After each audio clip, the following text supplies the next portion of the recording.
Everybody's ready to roll.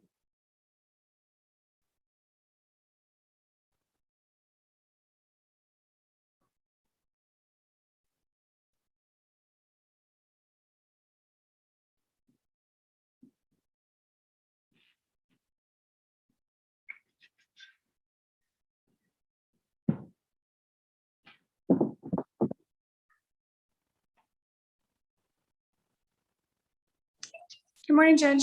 How are you? Good.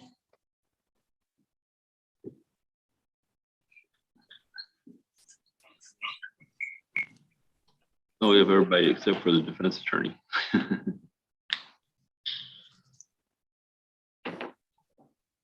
We're just waiting for the defense attorney to show up.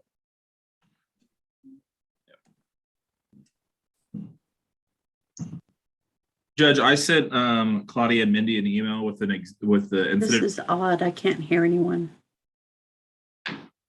I just wanted to make sure I'm using. It's going to be State's Exhibit 1. I just wanted to make sure you got that and you read it. I don't.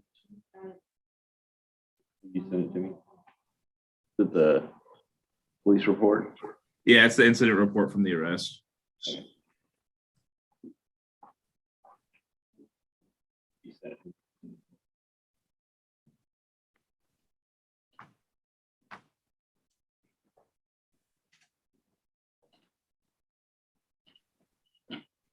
Got it now. Okay.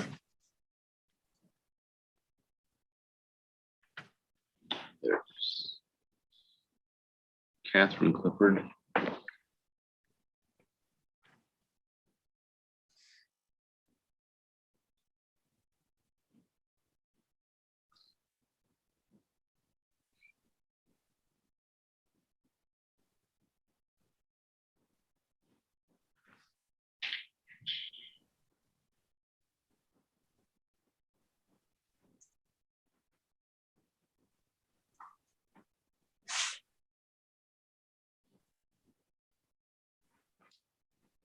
There's Maria.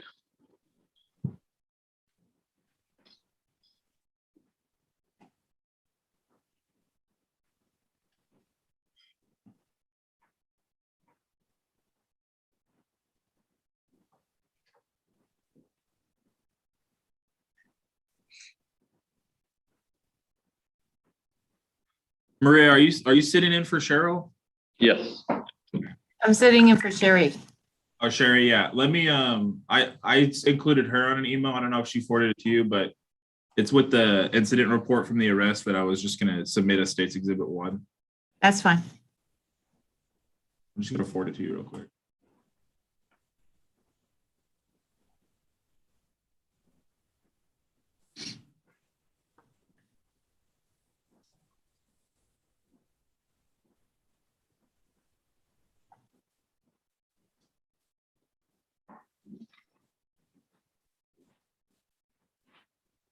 Are there any family members who's going to join the Zoom? Do you Yeah. know? Miss Clifford is on Zoom right now. Right. Are there any family members who's going to be joining by Zoom? That would be Miss Clifford. Oh, I'm sorry. Okay. Yeah, she's in the waiting room. Okay.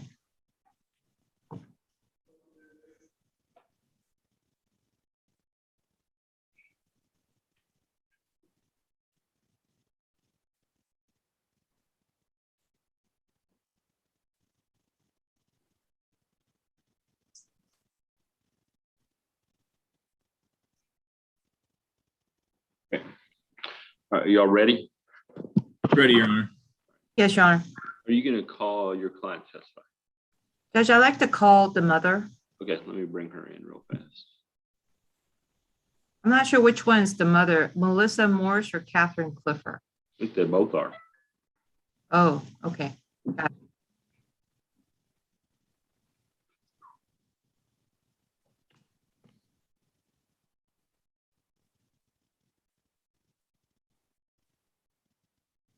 Miss Clifford, if you can hear us, you're muted and we can't see you.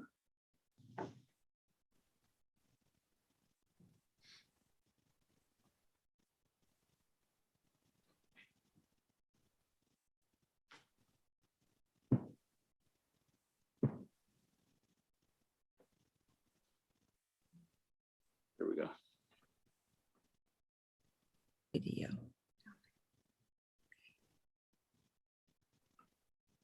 I mean, do y'all care if you can see her or not? Ms. Clifford, can you hear me? Oh, she's muted. Yes.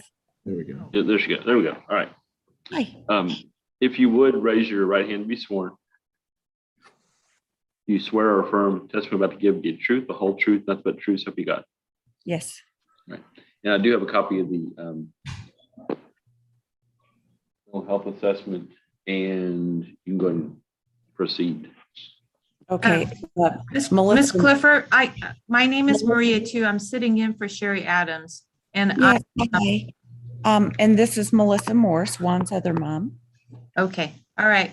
So I only called you, Miss Clifford, to testify at this point. Okay, so Oh, only okay. respond at this point. And Melissa, I'll be happy to call her if it's necessary, but I'm sure you guys pretty much are on the same page. Yes, ma'am. Yes, are. ma'am. Okay, so Miss Clifford, what is your relationship with Juan? I'm his mom. Okay, and Melissa, is she also his mom? Yes. And do you have any relevant information with regard to Juan's mental health issues that you can share with the court? He is diagnosed bipolar 1. He's been under the care of Dean. Doctor? Yes, Dean Cochran was his psychiatrist until recently, and now it's Dr. Soretti at Care Par Excellence in Plano. So at this point, you do understand that this is a mental health bond hearing in which if the judge grants the bond, then Juan would be subject to a weekly check-in with Tony Fox, who's also on Zoom. Okay. Also a monthly check-in with the court until his case is filed and ready to proceed with the court that he's assigned to. Do you understand that? Yes. And at this point, if Juan is to be released, where will he go? He would come home. Okay. And so at this point, are there any alleged victim of this case? Are they at the house? Yes. Okay.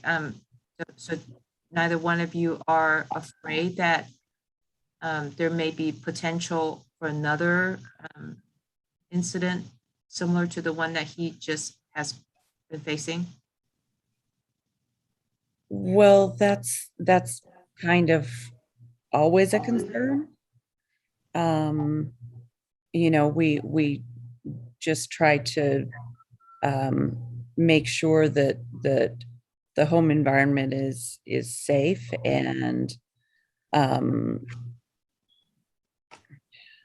don't know how to put that. We lock up Yeah, our I mean, knives and everything. Yeah, we keep And we have a knives and family plan. valuables and like kitchen knives and scissors and all meds, And we have a family plan. all locked away, and we also have a family a safety plan for outbursts. Are there? Does he have his own room? Yes.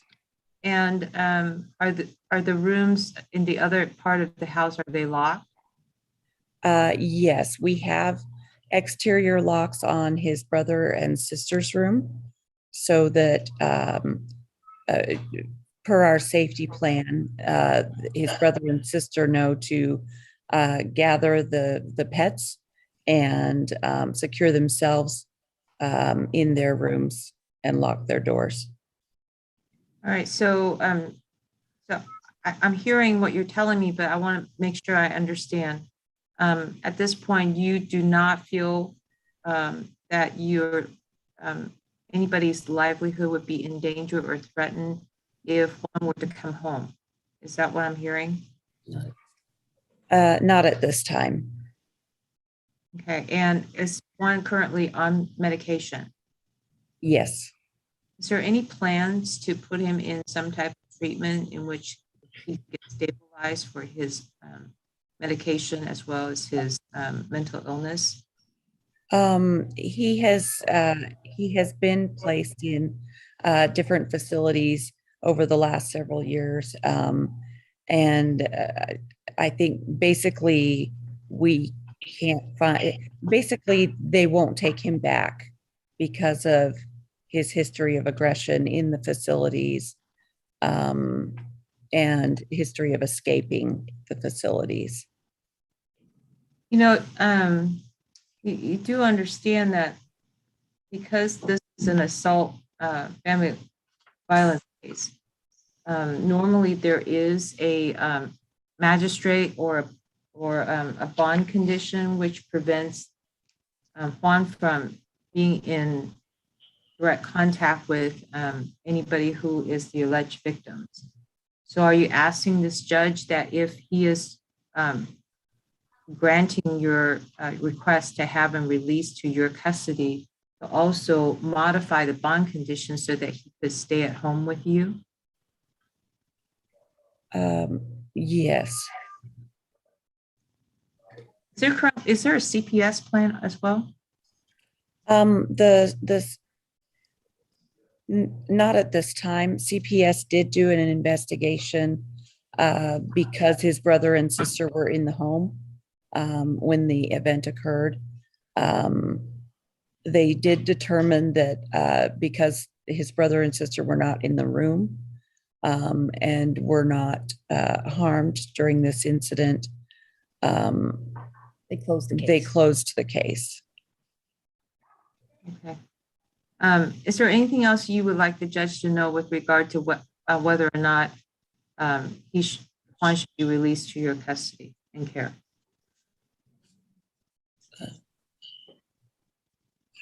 I just want to know. Melissa, is there anything, Judge, may I also call Melissa so that she could? Yeah, let her finish first, and we'll talk to Melissa. Yeah, okay. I do plan on reaching out to post adoption services. Just on the chance that they perhaps might have other resources that we haven't had a chance to tap into, as far as treatment programs for Juan, maybe wraparound services or something to kind of help us support Juan and support the family and everyone's needs, as far as continued safety plans, mental health support services and stuff. Thank you. I have no past witness, Your Honor. Does the state have any questions? Yeah, briefly, Your Honor.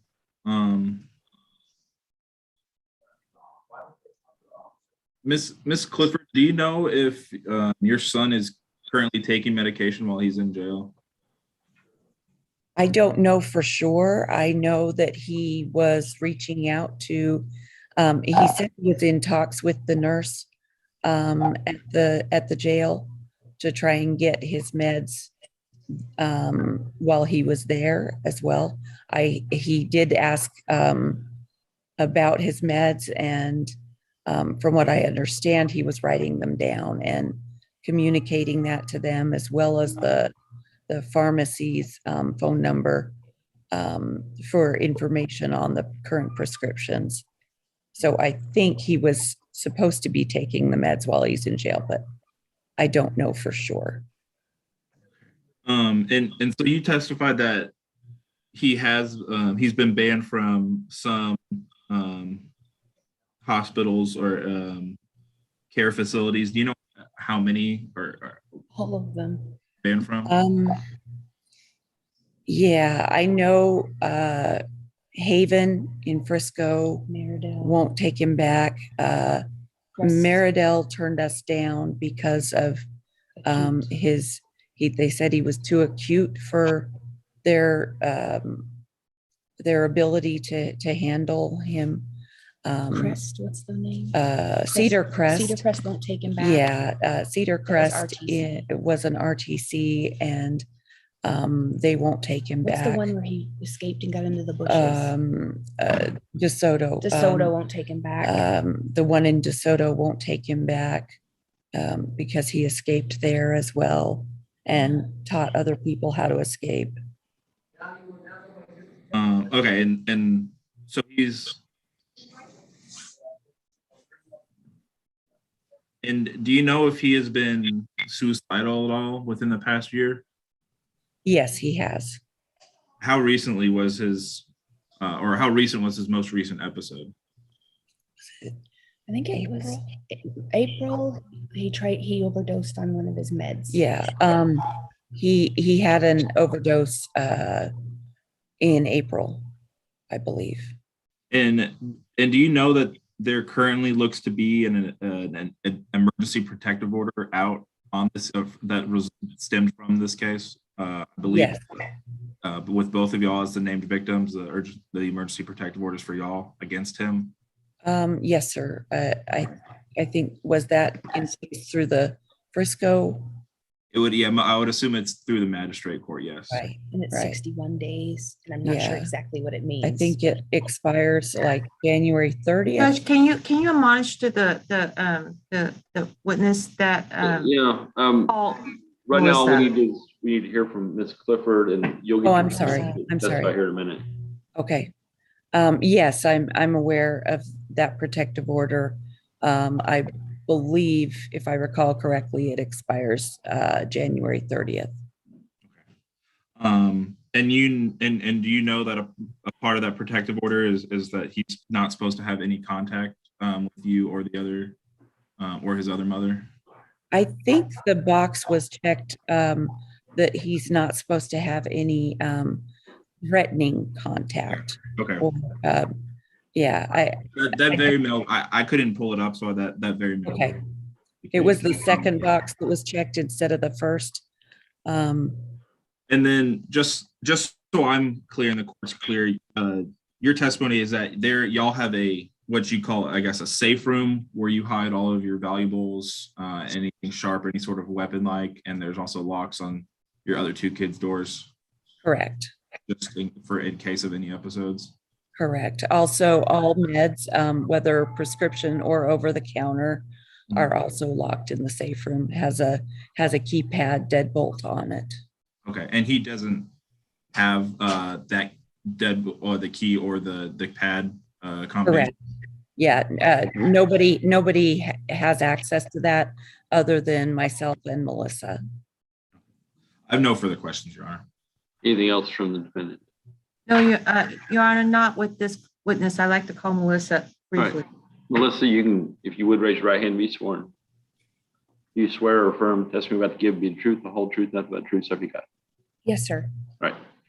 And you are Melissa Morse, right? Morse. Yep. Yes, that's true. And do you have anything addition that you would like to tell the judge with regard to this mental health bond hearing, in which you do understand that we are trying to determine whether or not the judge is trying to determine whether or not to release him to your custody and care while his case is pending to be charged?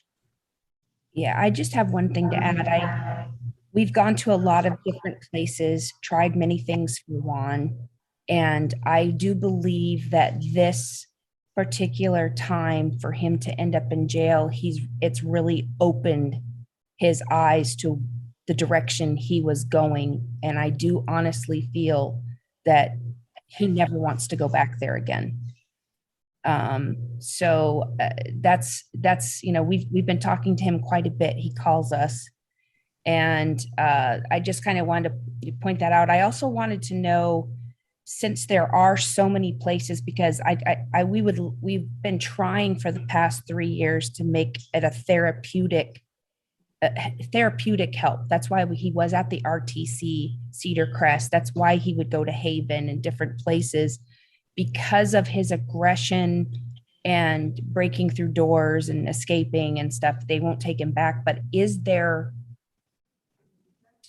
anything that can be court ordered, sir, or, Your Honor, or anything like that where? But Ms. Morse, I believe that that's the reason why we're here for the mental health bond hearing. So I believe that if the judge decides that he can be released, you will be in contact with Tony Fox, just like I was telling Ms. Clifford, that he would be required to check in weekly with Tony Fox, and then he would be required on a monthly basis to check in with the court. Do you understand that? I do understand that. I wasn't Be sure. willing to transport and be responsible for Juan to make sure that he makes those phone calls and attend the court hearings. Yes, ma'am. Okay, that's all I have. Past witness. Does the state have any questions? No questions for this witness, Your Honor. Does defense That's have all I anything? have, Your Honor. All right, you rest. I rest. All right, does the state have anything else to offer? Yeah, and I do have a copy of the Exhibit 1, which is the offense report, and I've read it. Yeah, that's the only thing the state has to offer, so the state will rest too. Okay. Any argument from the state? Yeah, Your Honor, I'm just briefly, the defendant's criminal history, besides these two cases, includes an arrest in 2019 as a juvenile for assault causing injury to a family member. He was placed on deferred in March of 2020, it looks like, and that case was ultimately dismissed at the completion of the deferred program in September of 2020.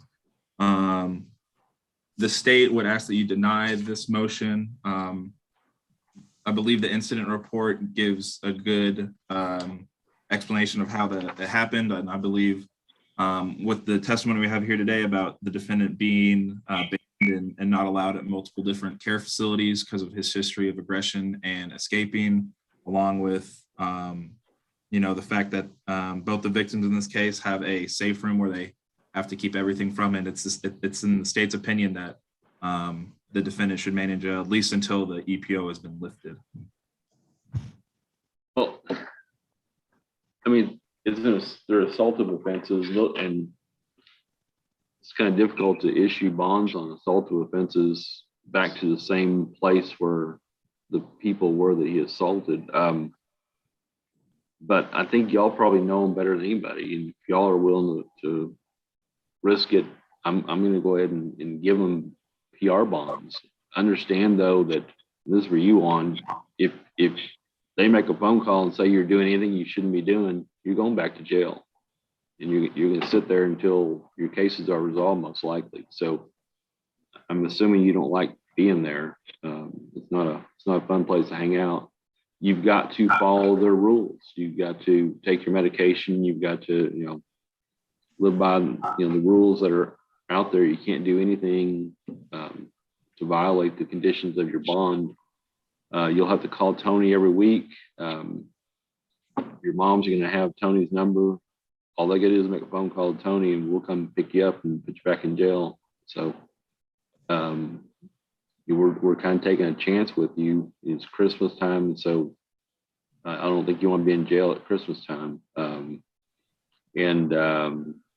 You've got to come see me once a month. First check-in with me, I think it's January 13th. At that time, we'll talk to you and find out how you're doing and all that kind of stuff. Make sure you're taking your meds. If Tony and them decide you need a facility to be in, they may have you in an inpatient type facility. If you're going to fight with people in those facilities or escape or whatever, you're going to be violating your bond. So if that winds up happening, you can't be just leaving when you decide you want to leave.